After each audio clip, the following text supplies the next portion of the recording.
All right, my name is Celeste, and I'm refuting the claim that GMOs, which are genetically modified organisms, are unsafe for human consumption and the environment. My opponent has two secondary claims, the first being that GMOs fail to be proven safe, and the second being that GMOs are not environment friendly. As for my opponent's first secondary claim that GMOs fail to be proven safe, he states in his argument that there has been an estimated 1,783 studies conducted since 2002 concerning the safety of GMOs. However, the long-term health risks on humans have not been adequately investigated, which only leaves us to believe that the contrary of this claim must be true, because it cannot be proven false. In conclusion, there is no evidence found to prove that GMOs are unsafe. Not only that, but I did find supporting evidence that GMOs are safe for human consumption. Since 1996, GM feed has been tested on animals to find any result of abnormal behavior or any signs of health risks, although there have been no signs of health risks or abnormal behavior. Zero impact was found on these animals that were being tested. Animal science geneticist Allison Van Newman and research assistant Amy E. Young reviewed 29 years of livestock productivity and health data from before genetically engineered animal feed testing was presented and after it was presented. They found that not only are GM feed safe, but also equivalent to non-GMO feed. Science geneticist Allison states that studies have been conducted with a variety of food-producing animals, including sheep, goats, pigs, chickens, quail, cattle, water buffalo, rabbits, and fish-fed different GE crop varieties.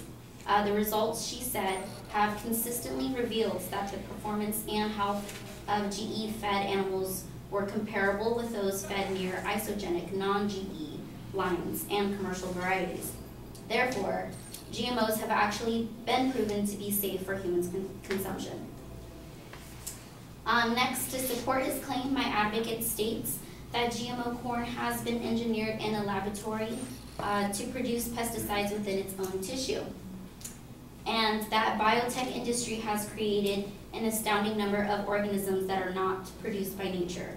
Although these reasons do sound sufficient, my advocate doesn't provide any citation or references to support these reasons. Therefore, because of the lack of references given for these reasons, it actually undermines the secondary claim. My opponent's last secondary claim, that GMOs are not environment friendly, he provides reasons to support his claim. He states for one of his reasons that GMO corn is gaining resistance towards Roundup, and that the benefits of herbicide crops are diminished, but doesn't have any sources or data to credit these so-called facts. My advocate also states that bees are becoming endangered because of pesticides found in GMO corn, but provides no citation or sources for the audience on where or how this information was found. If bees really are being endangered, how would we know? Where are the studies and data to support this reason? And he also gives no explanation on how these bees are being affected by these GMOs. In conclusion, my advocate provides insufficient supporting evidence to prove that GMOs are unsafe for human consumption, and fails to provide data and citation for both the first and secondary claim.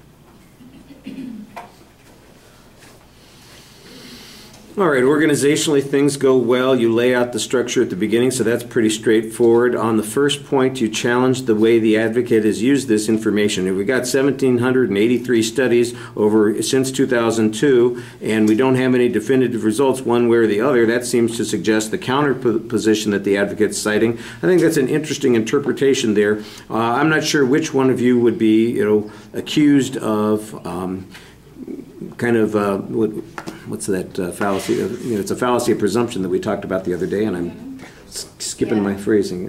What is the term? I forgot what it was called. No, not the post hoc one. Appeal to ignorance. The inability to prove a point is proof of your point. That's the one I was looking at there. So I think it could go either direction here. I think you've got a legitimate argument to say, look, what research has been done? 1,700 studies. They say it. That's their own argument, that they say that there's 1,700 studies, and they say there's an absence of any proof that it's safe. Right. Well, how many studies have been done that have shown that there's any danger?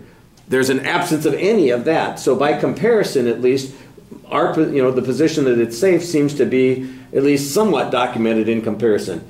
But I'd like the follow-up. I thought that was a much stronger argument.